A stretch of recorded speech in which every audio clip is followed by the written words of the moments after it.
Fala pessoal, outra questãozinha aqui. Eu tinha prometido que ia trazer questão falando sobre a tabela verdade de novo, aquela típica questão CESP que é observar o número de linhas.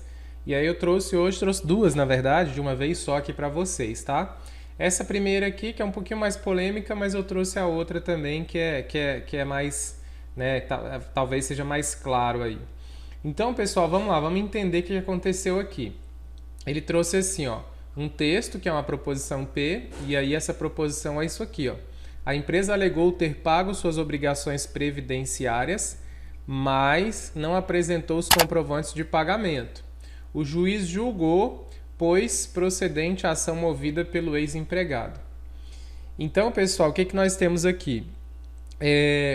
Ele falou bem assim, a quantidade mínima de linhas necessárias na tabela verdade para representar todas as combinações possíveis para valores lógicos das proposições simples que compõem a proposição P do texto é igual a.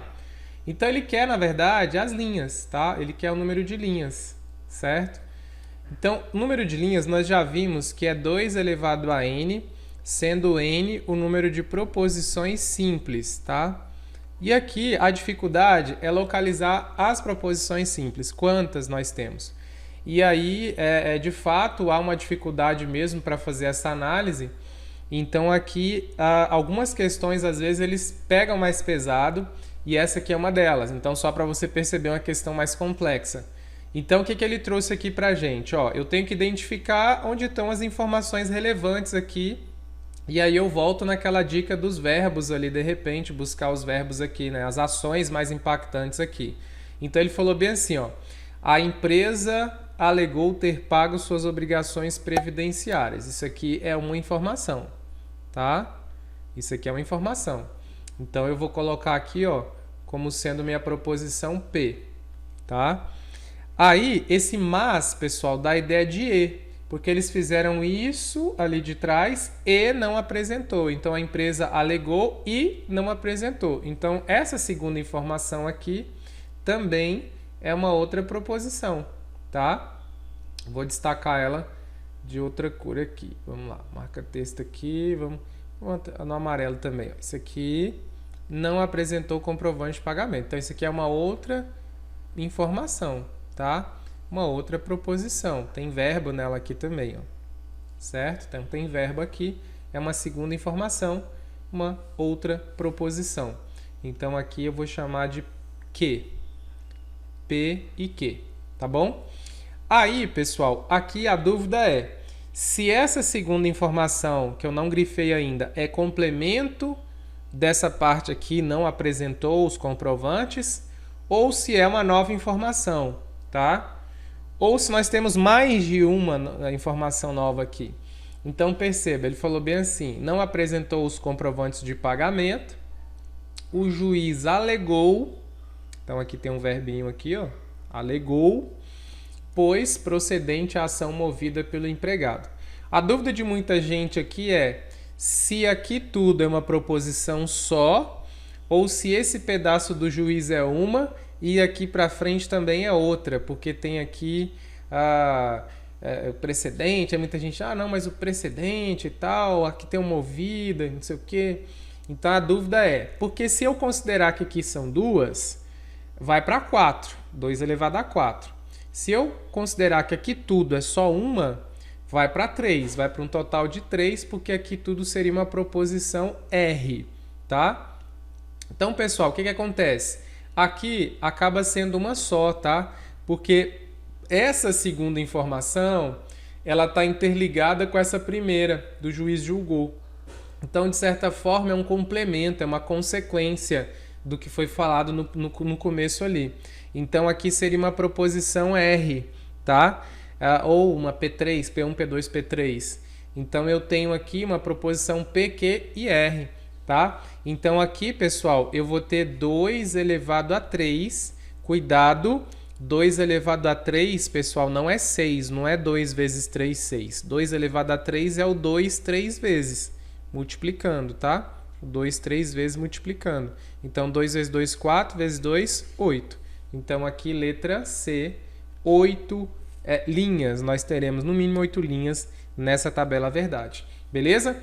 Então essa aqui é uma questão que muita gente discorda da banca nessa parte final, mas aqui, pessoal, aí, né, vai de cada um, quem está treinando e tal, de repente olha com mais facilidade, outros vão discordar e tal.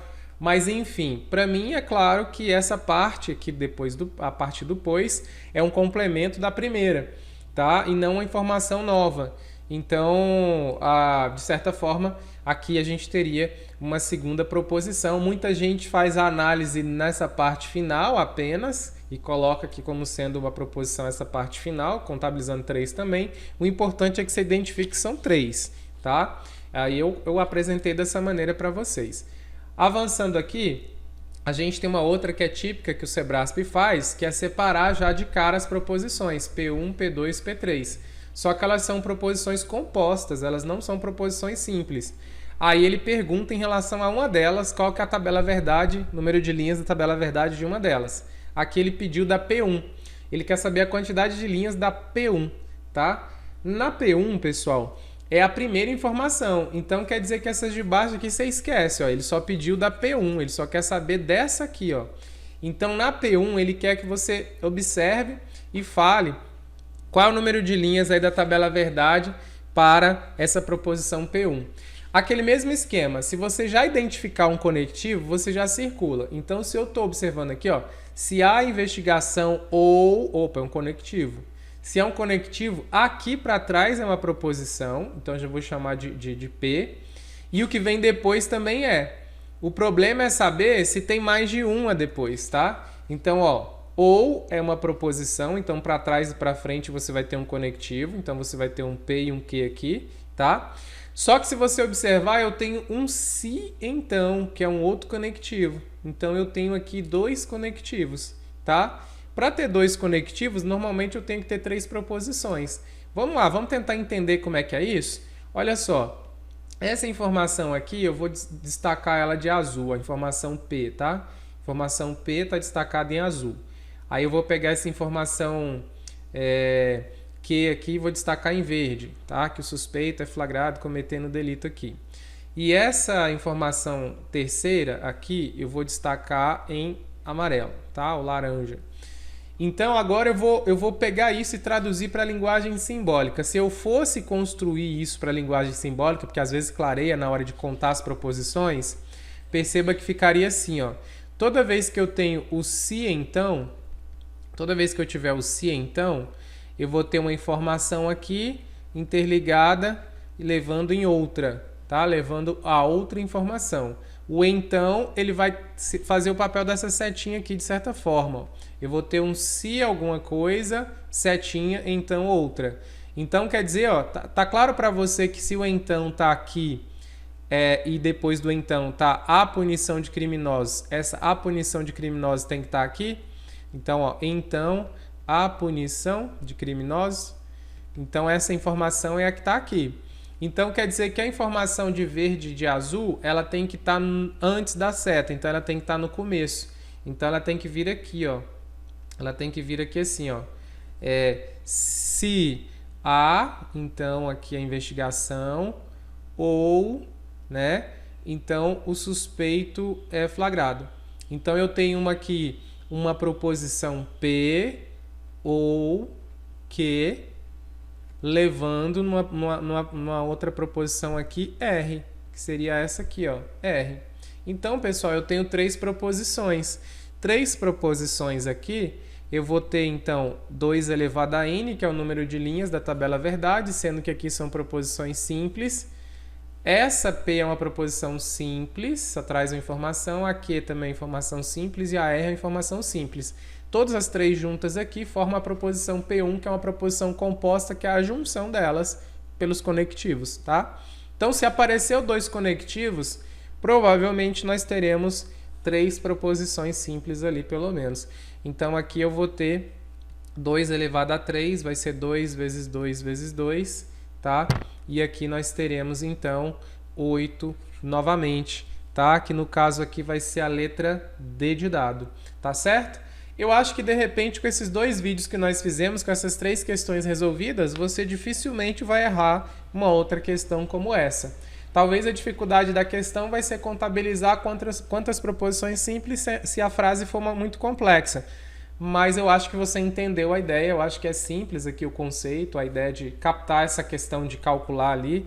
O difícil aqui, às vezes, é extrair as proposições, e fazendo muitas questões, você acaba conseguindo fazer isso com mais tranquilidade, tá?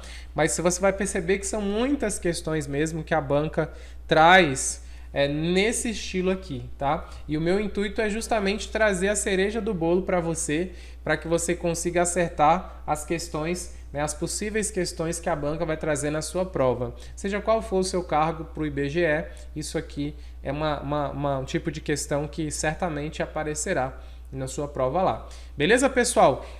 Obrigado por ter ficado até o final. Já avisa para todos os seus colegas aí que vão fazer o IBGE, que está estudando também. Manda esse vídeo para ele que ele também faça a revisão e todo mundo consiga passar no IBGE, que tem vaga para todo mundo, tá bom? Vamos que vamos aí. Qualquer momento eu retorno com outro vídeo. A gente fechando a bateria de raciocínio lógico aí, que eu acho que vai dar uns 8, 10 vídeos. A gente entra em administração e depois a gente vai lá para a parte de ética. E talvez, se der tempo, a gente faz português também no final, beleza? Então, valeu, pessoal. Até mais.